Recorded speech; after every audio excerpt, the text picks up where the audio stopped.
আসসালামু আলাইকুম। আজকে আমরা আলোচনা করব মেডিকেল টেকনোলজিস্ট। মেডিকেল টেকনোলজিস্ট এক অদৃশ্য যোদ্ধা। হাসপাতাল, clinic, diagnostic centre, blood bank সব জায়গায় গুরুত্বপূর্ণ ভূমিকা পালন করে মেডিকেল টেকনোলজিস্ট।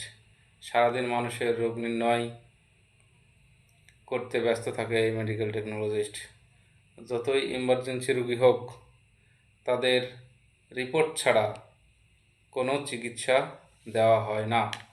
সমাজে মানুষ এখনও জানে না মেডিকেল টেকনোলজিস্ট কি।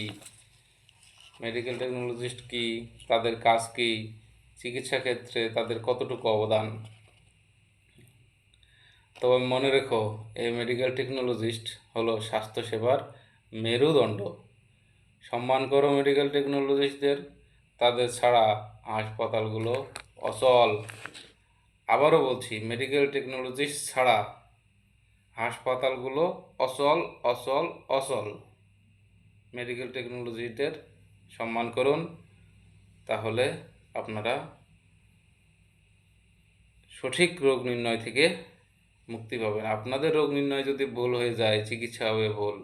রোগ নির্ণয় যদি সঠিক হয়, চিকিৎসা হবে সঠিক। তো ধন্যবাদ সবাইকে। আমি কথাগুলো বলছি, তার কারণ একটাই, আমি একজন মেডিকেল টেকনোলজিস্ট।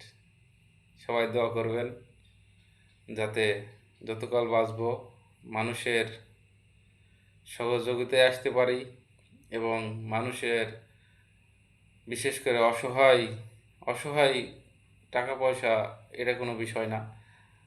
অসহায় বলতে তাদেরকেই বোঝাই যারা অসুস্থ। অসুস্থতা একটা অনেক বড় কঠিন একটা জিনিস। অসুস্থতার সময় সবাই অসহায়। আমরা সবাই খুঁজি সঠিক ট্রিটমেন্ট, সঠিক চিকিৎসা। তো এই চিকিৎসা সেবায় সঠিক রোগ নির্ণয় করে সঠিক চিকিৎসা প্রদান করতে আমরা সর্বক্ষণ সর্বদা সবসময় আপনাদের পাশে থাকব। সকলেই দোয়া করবেন। আসসালামু আলাইকুম।